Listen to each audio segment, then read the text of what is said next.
Criptonita. Quem está lendo o livro diz amém. Rapaz, eu não ouvi aquele amém de peso, sabe? Agora eu fiquei um pouco mais preocupado, mas eu fiz uma coisa, irmãos, que eu não gosto muito, não. Eu coloquei para todo mundo em PDF, porque eu sei que é extremamente necessário que você faça parte desse mover que nós estamos. Se você não tem, por que eu fiz isso? Porque a gente limitou a nossa fé. Na hora que a gente fazia a compra, a gente ia comprar em torno de 150 a 200 livros, não foi isso, pastor Rafael? A gente ia comprar mais ou menos isso, aí alguém me falou assim, acho que não vai vender tudo isso não. Irmão, aí eu fiquei meio assim, pessoal voltando da pandemia, pessoal não está lendo direito. É melhor comprar 100 e sobrar uns 5, né? Ô homem, bully, homem de pouca fé. E aí quando chegou, eu falei assim, como foi, pastor Agostinho? Aí ele, vendemos 5 ontem, vendemos 6 não sei anteontem. Eu parei assim, meu Deus, passou esse tempo todo vendendo aí. Aí eu fui ligar para a irmã Leonice, não, pastor, está faltando. Eu, glória a Deus, tem uma caixa aqui, vou levar. E aí eu levei a caixa e já fiquei sabendo depois que no dia seguinte já não tinha mais nada. Aí eu falei, não vai dar tempo de comprar os livros não. Então por isso que a gente está colocando em PDF, porque eu sei que tem muita gente que quer participar, mas não tem um livro. Então a gente colocou nos grupos da igreja. Se você não recebeu, eu vou pedir para colocar depois aqui, obrigado, meu querido, para colocar aqui depois o número da secretária, que aí ela vai passar para você, caso você queira. Mas todo dia a gente está disponibilizando um resumo daquilo que a gente vai orar naquele dia. Mas, pastor, a gente vai passar a semana toda, o mês todo, falando de super-homem? Não, você não entendeu. Super-homem é uma ilustração que nós estamos aprendendo com ele como caminhar como cristão. E a gente vai ver no decorrer dessa caminhada algumas coisas. E quando o super-homem ele foi desenhado por 2 pessoas primeiro, o super-homem não voava, por exemplo, pra você ter uma ideia. O super-homem só pulava prédios. E aí, depois de 2 anos que começou a ir super-homem para todos os lugares, televisão, rádio e tudo mais, aí eles tiveram uma ideia, está ficando chato, então a gente tem que colocar alguma coisa para poder dizer que o super-homem fica fraco. Então eles inventaram a criptonita. E o que é criptonita? É uma substância que tem lá na terra, de onde ele veio, que enfraquece ele. E a criptonita ela não é fácil de ser identificada. Você vai ver nos filmes, nos desenhos, que o Superman ele chega no local, e aí depois de um tempo ele começa a suar, fica fraco e fala assim, o que está acontecendo? Aí ele descobre que tem uma criptonita, depois faz, olha, apareceu aqui. E nas minhas pesquisas eu fui descobrir que 10 super vilões já lutaram com o Superman e ganharam deles. Dos 10, você sabe quantos dos 10 usou a criptonita? Os 10. Porque é a maneira de enfraquecer o super-homem. Então eles começaram a ter uma ideia, peraí, vamos fazer o seguinte, vamos fazer de uma maneira que as pessoas tenham mais proximidade desse super-homem. Então, eles começaram a colocar assim, super-homem veio de outro planeta. Jesus também veio de outro planeta. O Superman, ele é o salvador da onde? Salvador do mundo. O que Jesus é? Então começaram a fazer essas características do Superman para parecer com Jesus. O Superman até outro dia não tinha morrido, mas o Superman outro dia morreu e ressuscitaram ele. Então a gente vai ver muitos elementos parecidos. A gente é de outro planeta. A gente não é desse reino. Sim ou não? A gente é de outro reino, a gente não é desse reino. Nós estamos aqui, mas nós não pertencemos aqui. E o que nos enfraquece? Assim como a criptonita enfraquece o super-homem lá, o pecado nos enfraquece aqui. E a gente vai ver que essas não são apenas coincidências. Eu sei que a história é fictícia, mas ela nos ajuda muito a entender a nossa caminhada. Então a gente vai falar esse mês todo sobre esse livro. Me empresta alguém, por favor, o livro? Quem tem um livro aqui perto? Olha aí, ó. Povo bom. Esse é o livro, Criptonita. E nessa caminhada de um mês, nós vamos entender, compreender, descobrir e retirar a criptonita da nossa história. Amém? Só que eu preciso que você esteja junto com a gente. Eu preciso que você venha... Obrigado, querido. É para mim? Não, já tenho. Eu preciso que você entenda que é uma caminhada em coletivo. Que estamos juntos aprendendo através desse livro e através da palavra de Cristo. Então, o que é criptonita? Pastor, o que é criptonita? Irmãos, hoje nós não vamos dizer para você o que é criptonita. Nós vamos descobrir na caminhada, na leitura do livro. Algumas pessoas já compartilharam algumas coisas comigo, os impactos pessoais que já têm tido. A gente nem começou o livro direito e já tem gente falando assim, pastor, é pesado o negócio. Sim, irmão. O pecado é pesado. O pecado é sujo. E o pecado não confessado faz com que se torne um perigo tremendo para a igreja de Cristo. E a gente precisa arrancar pela raiz isso, porque senão nós não teremos e não desenvolveremos uma vida em comunidade como Jesus planejou que a gente vivesse. Eu posso dizer que nesse período de pandemia, nós estamos voltando aos poucos, e muito mais lento do que eu queria, porque a gente está voltando cheio de medos, cheio de preocupações. A gente deu uma viajada fora dos caminhos do Senhor, sentiu o cheiro de outras águas, e aí a gente está com uma dificuldade de retornar. A gente vai, mas em nome de Jesus eu tenho certeza que um mês agora, de agosto, vai ser uma divisão nessa história da nossa igreja. Você acredita nisso? Então olha para a pessoa que está do teu lado. Lá vem o pastor começar esse negócio de novo. Olho no olho. Diz assim, e aí, vamos mudar essa história? Em nome de Jesus. O propósito dessa série é identificar a criptonita, compreender ela, tirar da nossa vida e a gente se tornar muito mais forte como pessoa e como igreja. E nessa noite a gente precisa entender o fator somos um. Porque se a gente não entender o fator unidade da igreja, se a gente não entender o fator de comunidade, se a gente não entender o fator igreja, a gente não vai conseguir ter as vitórias que a Bíblia diz que a gente tem direito a elas.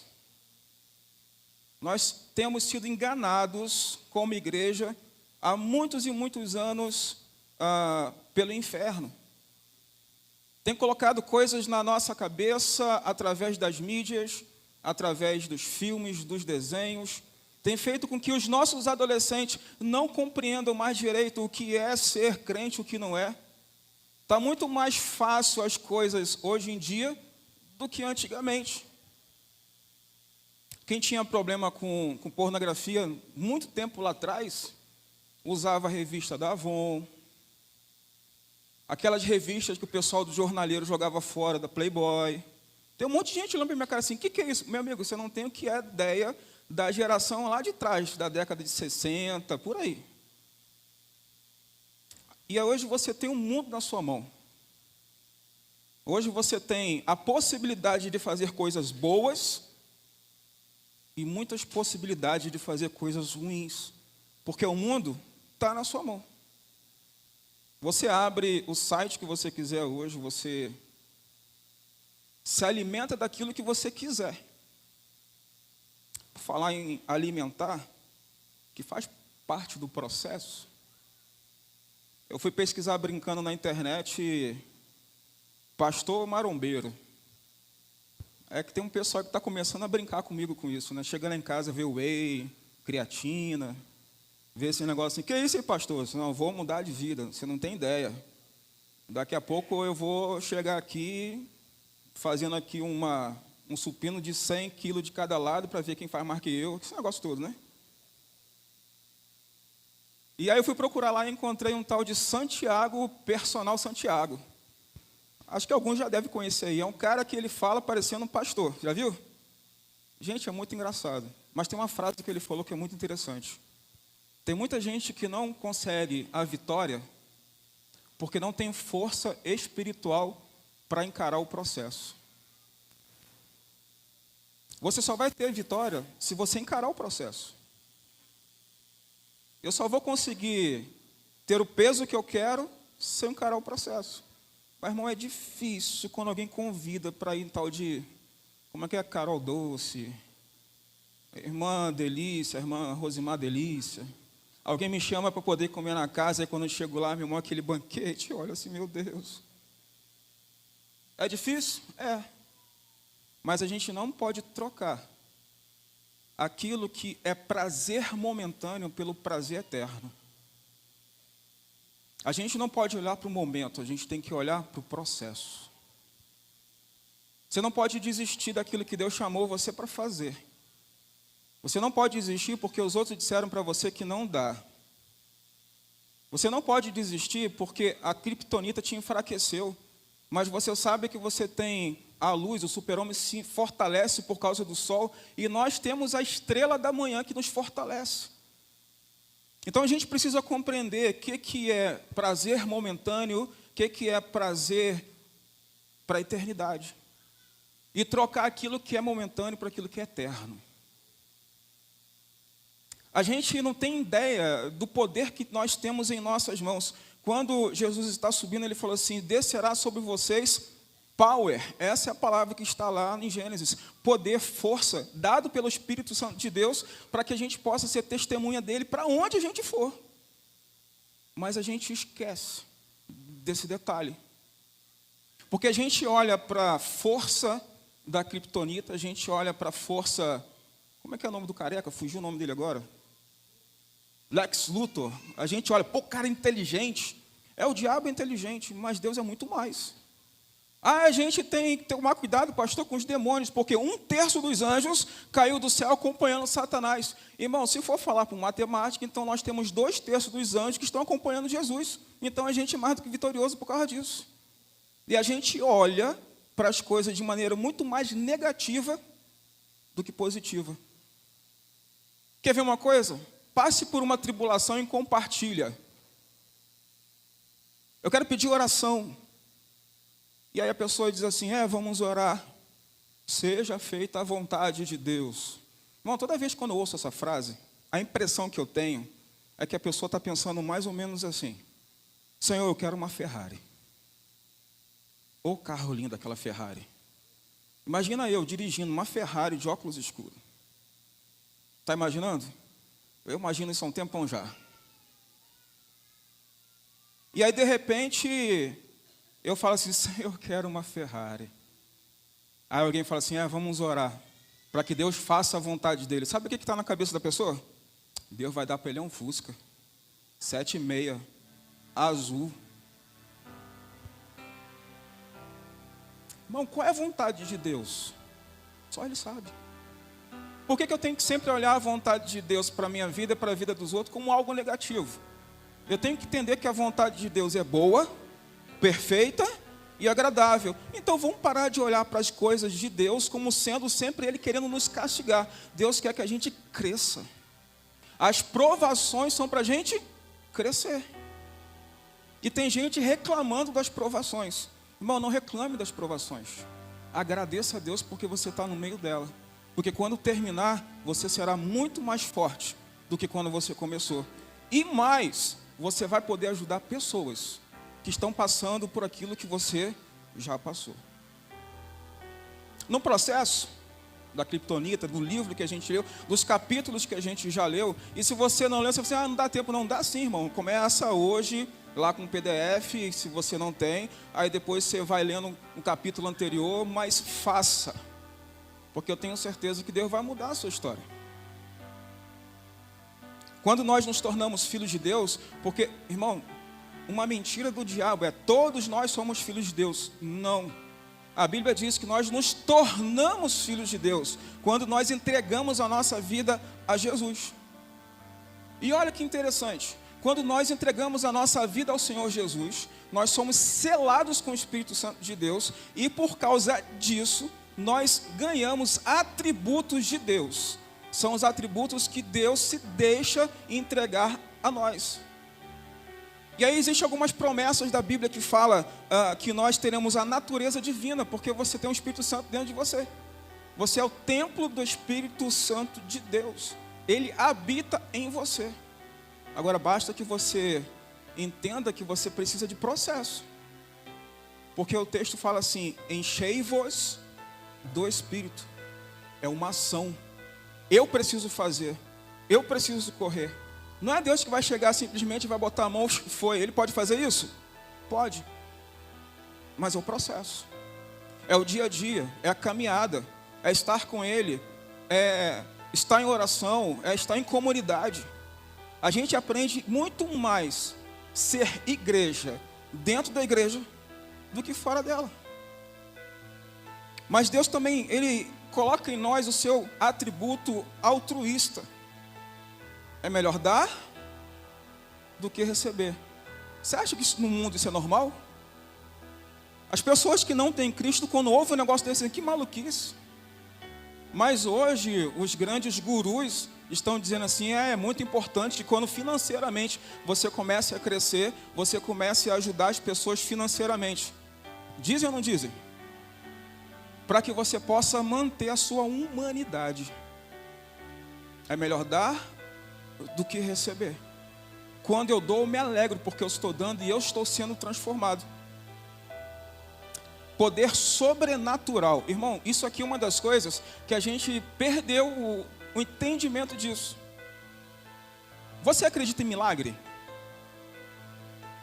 Percebeu como foi a resposta?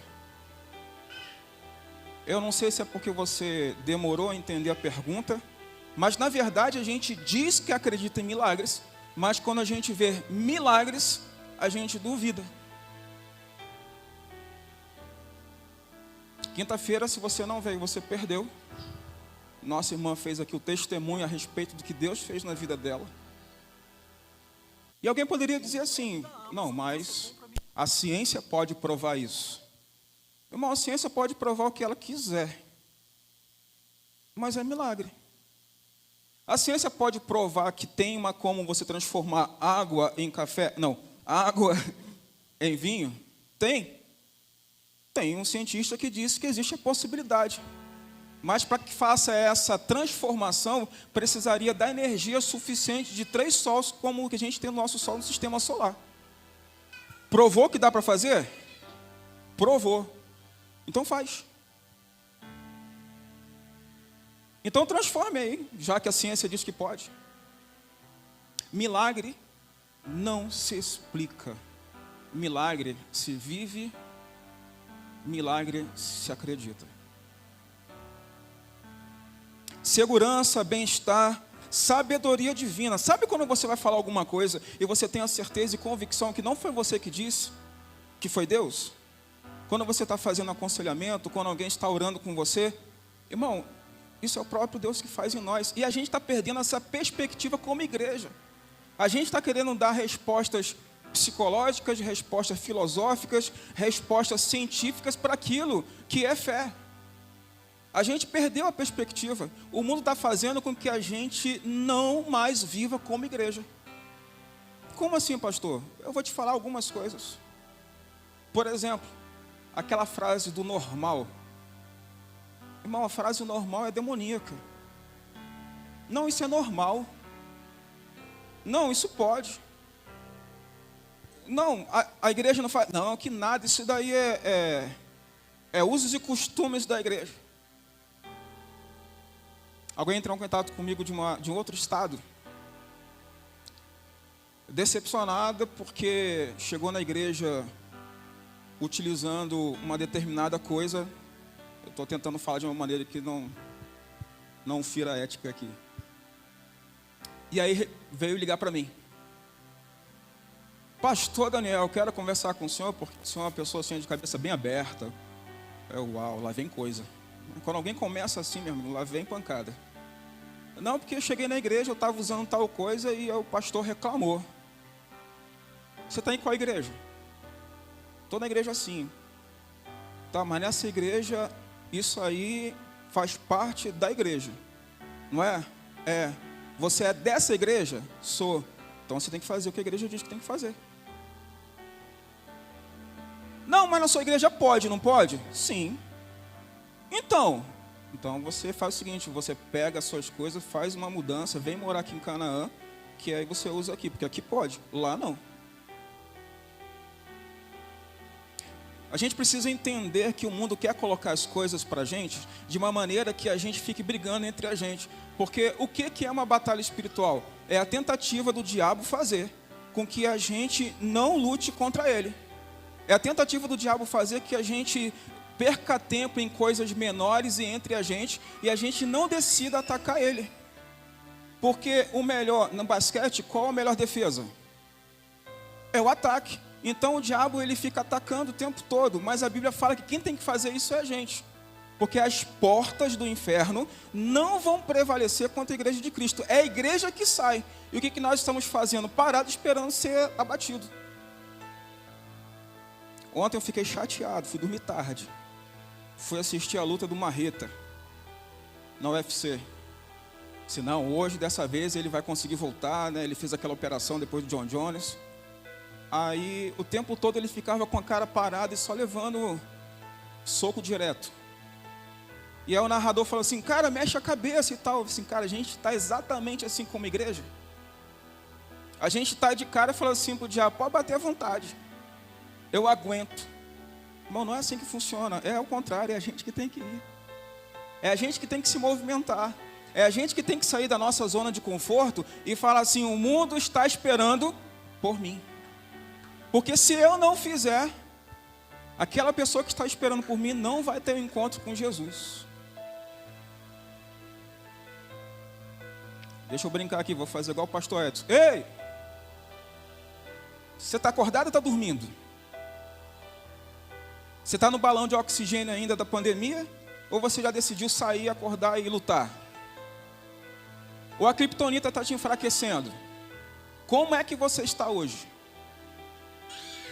Olho no olho, de novo, vai lá. Agora faz com outra pessoa, você já fez com uma, faz com outra. Diga aí, e aí? Você já acordou? Está na hora. Amém? Eu quero compartilhar algumas coisas, e tomara que eu termine mais ou menos umas 10 para meia-noite.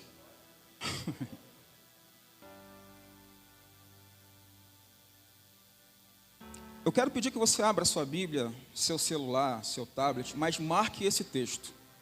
Por favor, marque esse texto. É o texto de 1 João, capítulo 4, versículo 17.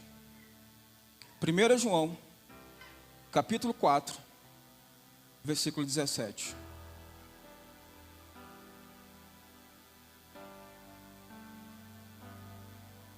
Eu vou ler nessa versão aqui da Bíblia, da King James atualizada. Dessa forma, o amor é aperfeiçoado em nós, a fim de que tenhamos total segurança no dia do juízo.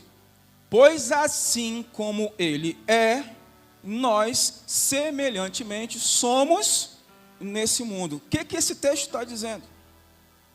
Esse texto está dizendo que João, o discípulo amado, está dizendo que aqui na terra nós temos atributos comunicáveis de Jesus. Nós temos os atributos de Jesus aqui na terra, não quando a gente chegar no céu. Aqui na terra nós já temos. Aqui na terra nós já temos o Espírito Santo de Deus. E João está dizendo, olha, semelhante como Ele é, vocês agora são. Ele não está dizendo, vocês serão.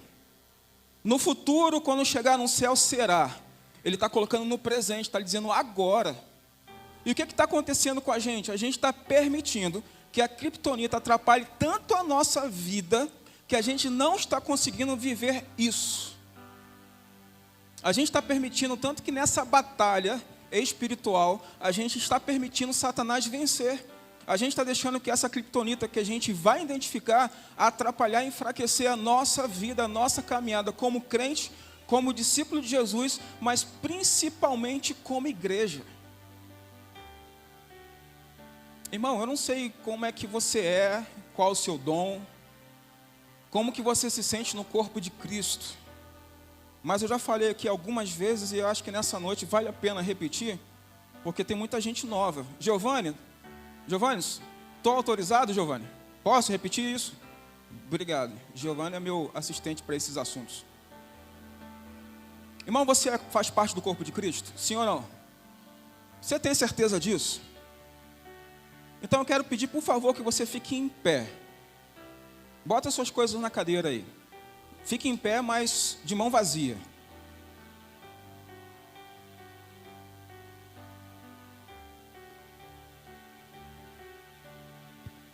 Bem, a gente vai correr agora 2 quadras. Não, brincadeira. Isso é coisa do Adler. Cadê o Adler? O Adler que gosta desse negócio. Se você se sente sobrancelha no corpo de Cristo, você tem função. Algumas mulheres fazem, como é que é, Ludmila, o nome do negócio? Micropigmentação. Para ficar mais bonita, né? Aquele negócio todo.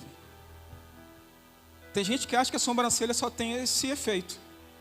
Mas a sobrancelha, ela é para proteger os nossos olhos. Quando a gente começa a transpirar, que começa a descer o suor, bate na sobrancelha e ela escorre para o lado, para que o suor não bata nos seus olhos.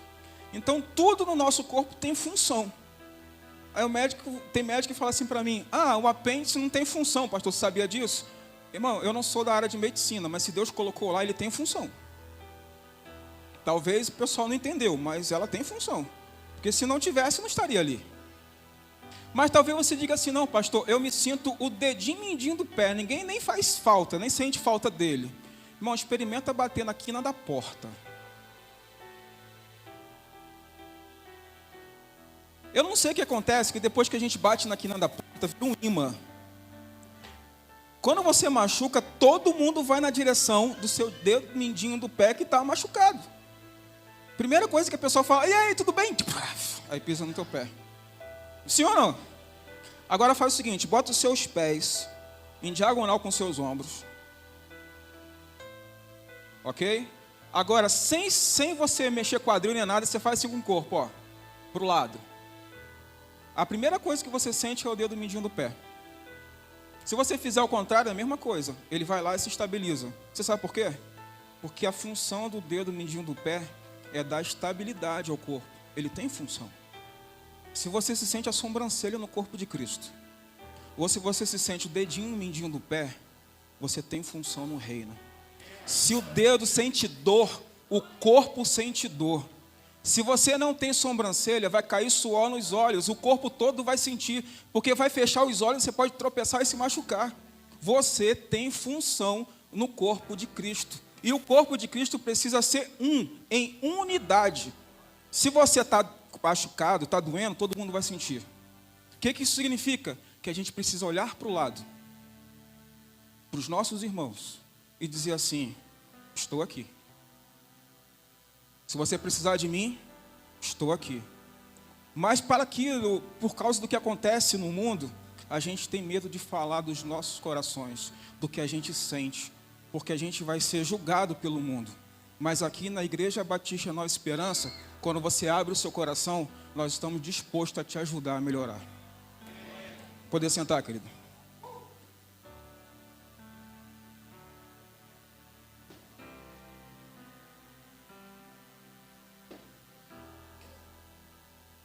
O texto, um dos textos bases que a gente teve na nossa semana, foi 1 Coríntios capítulo 11, versículos de 28 a 32. Eu vou ler esse texto, se você quiser abrir, se quiser acompanhar. Esse texto ele é muito conhecido, mas a gente fala muito pouco a respeito dele, de qual é a função verdadeira desse texto, para a gente entender de fato o que esse texto quer dizer. Esse texto está falando de unidade. Esse texto está falando de relacionamento. Unidade com Cristo e relacionamento da igreja. Porque o texto diz assim, examine-se cada um a si mesmo, então coma e beba do cálice. Pois quem come e bebe sem discernir o corpo do Senhor, come e bebe para a sua própria condenação. Por isso, há entre vocês muitos fracos, doentes e vários que já dormiram. Mas se nós tivéssemos cuidado de examinar a nós mesmos, não receberíamos juízo. Quando, porém, somos julgados pelo Senhor, estando sendo disciplinados para que não sejamos condenados com o mundo. O que está acontecendo aqui é que no momento da ceia, algumas pessoas que moram mais distantes chegam com pouca comida, e quando chega lá, o pessoal que já tem dinheiro, que já fez a farra todinha, já comeram, já beberam, e não pensaram naqueles que iam chegar.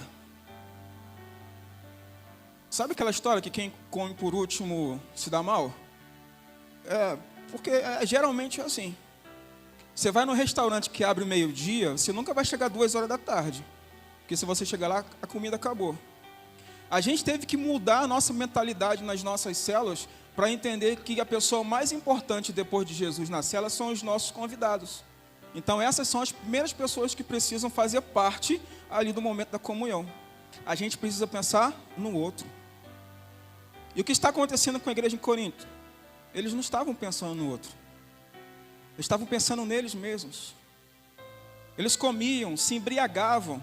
E Paulo está dizendo, por causa disso, a criptonita que existe no meio de vocês está enfraquecendo tanto vocês, que no meio de vocês existem pessoas que já são fracas, pessoas que estão doentes, e algumas que a criptonita fez efeito tão forte que já morreram. E a gente às vezes não olha para esse texto com esse entendimento. Existe gente que a criptonita já invadiu tanto, porque o super-homem, se ficar muito tempo perto da criptonita, ele fica mais fraco que um ser humano, e ele ainda pode morrer por causa da criptonita. O pecado é isso, porque o salário do pecado é a morte. Uau, pastor, é tudo isso? Sim. Então eu quero colocar, além desse exemplo, eu quero mostrar para você que a gente sente dor, a gente se enfraquece, a gente adoece por causa do pecado. A gente vai ver, por exemplo, Davi no texto de Salmo 32, nos versículos 3 e 4, ele diz assim: enquanto eu mantinha escondidos os meus pecados, o meu corpo definhava de tanto gemer. Pois dia e noite a tua mão pesava sobre mim. Minhas forças foram se esgotando com o tempo de seca. Tiago, lá na frente, no capítulo 1, versículos 14 a 16, ele diz assim: cada um, porém, é tentado pelo seu próprio mau desejo, sendo que por estar arrastando e seduzido. Então, este desejo, tendo concebido, dá luz ao pecado. E o pecado, após ter sido consumado, gera morte. Meus amados irmãos, não vos deixe enganar. O que tem de incomum, então, entre Davi e Tiago nesse texto? Os dois estão falando a mesma coisa, de maneiras diferentes. Enquanto Davi está dizendo que o pecado dele, que estava consumindo ele a ponto de sentir dor nos seus ossos, porque, irmão, deixa ele falar uma coisa, isso acontece. A nossa tristeza por entristecer a Deus é tão forte que alguns dizem assim: eu não consigo nem falar com Deus mais. Tem gente que não consegue orar. Meu irmão, se você não consegue orar, sabe o que você faz? Chora. Pede perdão. Diga para Ele, no seu choro que está doendo, eu tenho certeza absoluta que Ele vai responder. E Tiago está dizendo: não vos deixe enganar. Pecados que são encobertos enfraquecem toda a igreja. Pecados que a gente não coloca diante da cruz de Cristo, ele não enfraquece só você, enfraquece todo mundo. Aí você diz assim: não, pastor, mas os meus pecados são simples, é só um negocinho aqui, essa parte aqui Deus faz, mas isso aqui eu falei para ele: ó, essa parte aqui não, viu, Deus, isso aqui é meu. Irmão, isso não existe nem no seu relacionamento com Deus, muito menos no seu relacionamento com a sua esposa. Imagine com Deus. Com a sua esposa não pode ter segredo. Aí você fala assim: pastor, tudo que contam para você, você conta para sua esposa? Tudo. Aí tem gente que fala assim: e agora? Não vou mais no gabinete. Não, irmão, isso aí é minha profissão, entre aspas.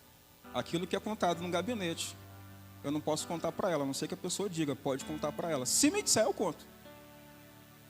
Teve uma pessoa lá na Bahia que ia se batizar e um dia antes ele caiu e usou as drogas que ele usava antes de se converter. E aí conversou comigo, eu disse assim, pastor, não vou batizar por isso. Eu conversei com ele.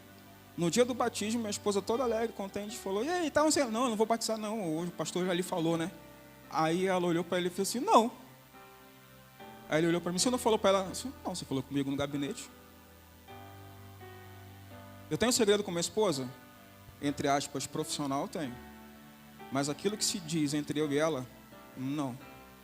Você imagina então com Deus? O que eu posso esconder de Deus? Se a Bíblia fala que se eu subir no mais alto monte, Ele estará lá. Se eu descer no mais profundo abismo, Ele vai estar lá.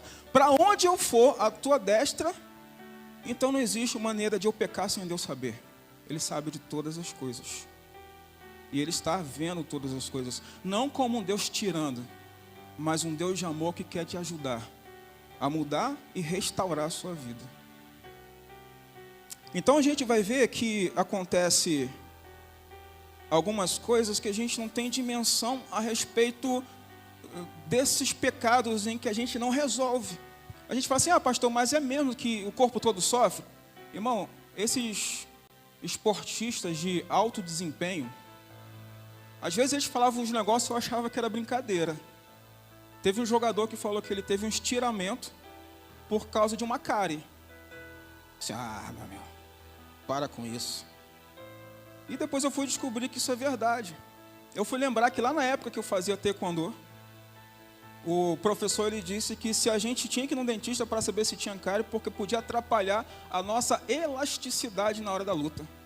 Uau! Uma cárie no dente bota em xeque o corpo todo. A dentista aqui do lado está feliz da vida. Eu não... Falei besteira? Falei besteira? Não, né? Que bom, cara. Quando eu falo esses negócios, aí o profissional da área falou, tá certo. Fico feliz. Sabe o que significa? Que a responsabilidade da saúde do corpo também é sua. Já parou para pensar? Abra sua Bíblia, por favor. Um texto de Josué, capítulo 6. Josué, capítulo de número 6.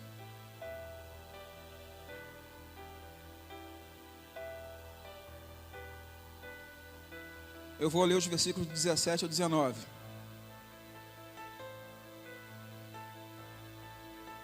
Eu não consigo ficar quieto, não, irmão. Eu vou falar. Se eu não falar, eu não consigo continuar pregando, não. Eu já olhei 2 vezes para esse teclado para falar com quem estava tocando.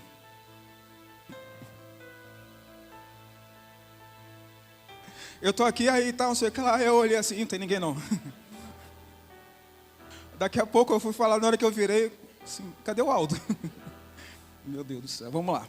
Josué 6, de 17 a 19. Se abriu? Achou? Está aí?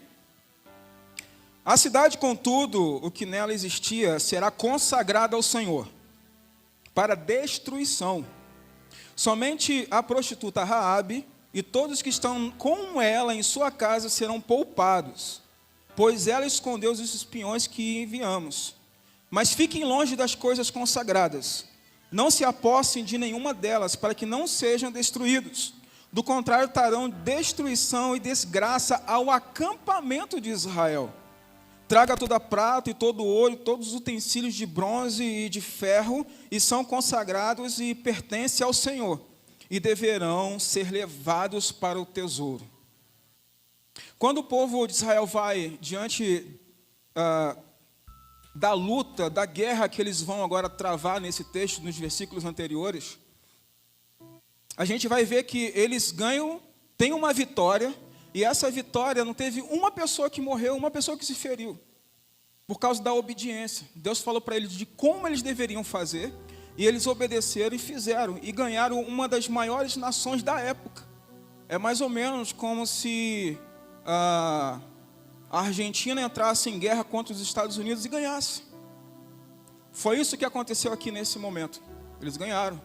Deus fala assim, olha, tudo que tem lá, que não seja esses utensílios de ouro, de prata, de ferro, traga para mim o resto e destrua. Só que teve um cidadão, chamado Acã, que decidiu pegar alguma coisa para ele. E quando a gente vai ver nos versículos seguintes, no versículo 1 do capítulo 7, se você for para frente mais um pouquinho, capítulo 7, versículo 1, diz assim: mas os israelitas foram infiéis com relação às coisas consagradas. Acã, filho de Carme, filho de Zine, filho de Zerá, filho da tribo de Judá, apossou-se de algumas delas, e a ira do Senhor se acendeu contra Israel. Quem foi que pegou? Quem? Quem foi que sofreu? O povo de Israel. E aí talvez você olhe para mim e fale assim: pastor, então é chato, triste, porque assim, eu fico caminhando a minha caminhada bem com Deus, eu estou fiel a Deus, então eu vou ter que sofrer porque o outro está fazendo besteira? Calma aí que a gente vai resolver isso, viu? Josué 7, agora de versículos 4 e 5, diz assim: por isso cerca de 3.000 homens atacaram a cidade, mas os homens de Ai os puseram em fuga, chegando a matar 36 deles. Eles perseguiram os israelitas desde a porta da cidade até Serabim e os feriram na descida. Diante disso, o povo desanimou-se completamente. Quer dizer, eles foram sabendo que eles seriam vencedores, chegam lá, eles perdem, 36 pessoas morrem, significa que 36 líderes de família morrem. Agora eles vão ter que fazer o enterro desses homens, o luto desses homens, porque eles foram para a guerra sabendo que iam vencer, mas quando chegar lá eles perdem, saem.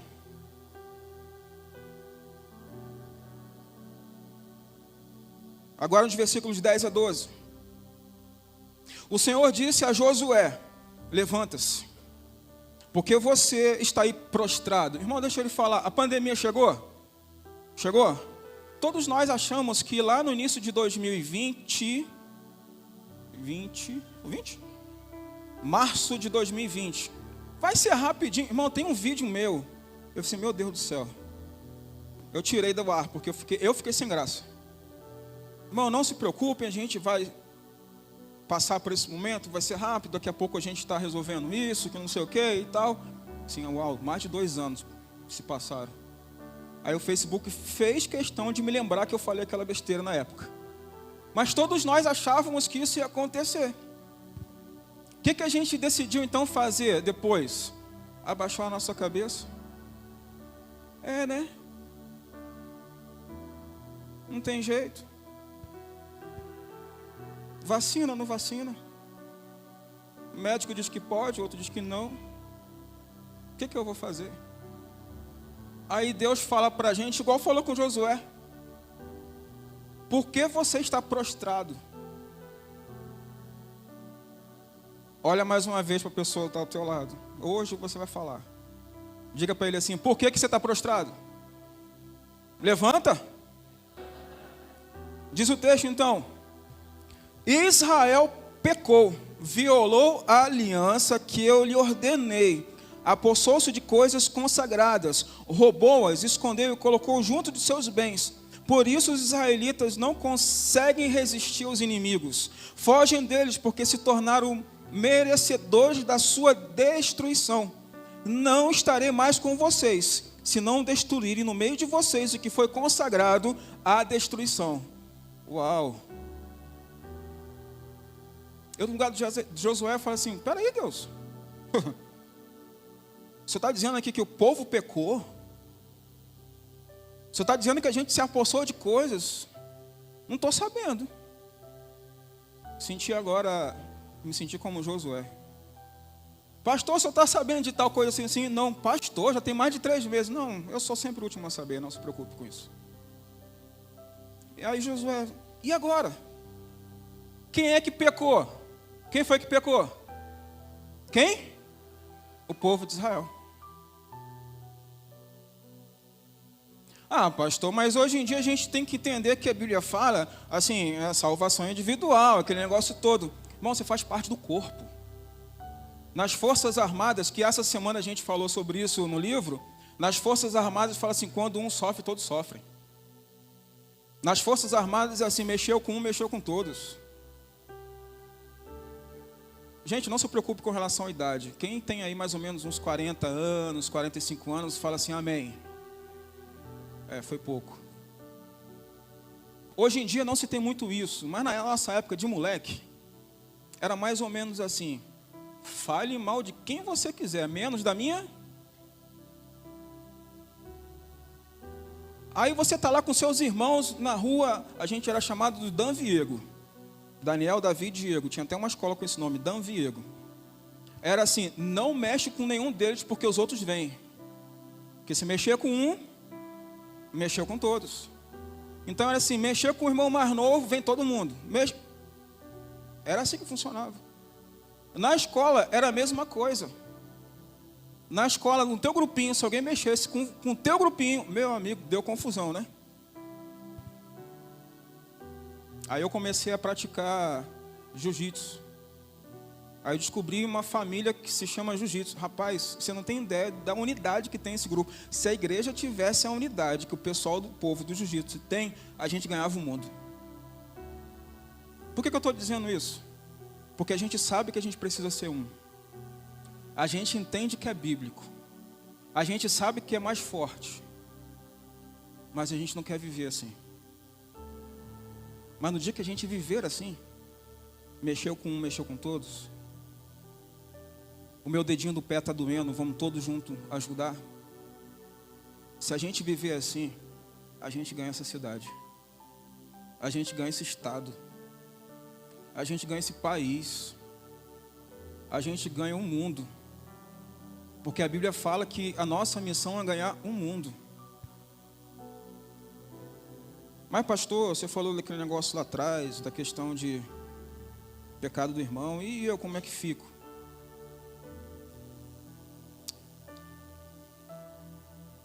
Todo um povo estava corrompido, e Deus levantou um profeta chamado Eliseu. Se não fosse aquele homem, o povo teria sido destruído. Talvez nessa noite Deus esteja dizendo assim, o povo de Canaã está pronto a ser destruído, mas precisa de você para se colocar na brecha. Aí minha pergunta para você é, o que você vai fazer? Qual vai ser a sua resposta diante de Deus? Senhor, eu não tenho força. Mas é mesmo, a gente não tem. Porque a nossa força não é nossa. A nossa força vem dele. Mas pastor, eu preciso primeiro consertar a minha vida individual. Não conserte. Logo. Porque o coletivo precisa de você. Ah, eu estou andando afastado, eu me afastei. Eu fui dar uma passeada por aí. Irmão, eu já fiz esse negócio. Deixa eu lhe dizer, é mais difícil do que fazer dieta. Porque se você fazer dieta depois de 46 anos, comendo um monte de coisa, olha o investimento que eu fiz para chegar até onde eu cheguei, tem que mudar tudo, é difícil.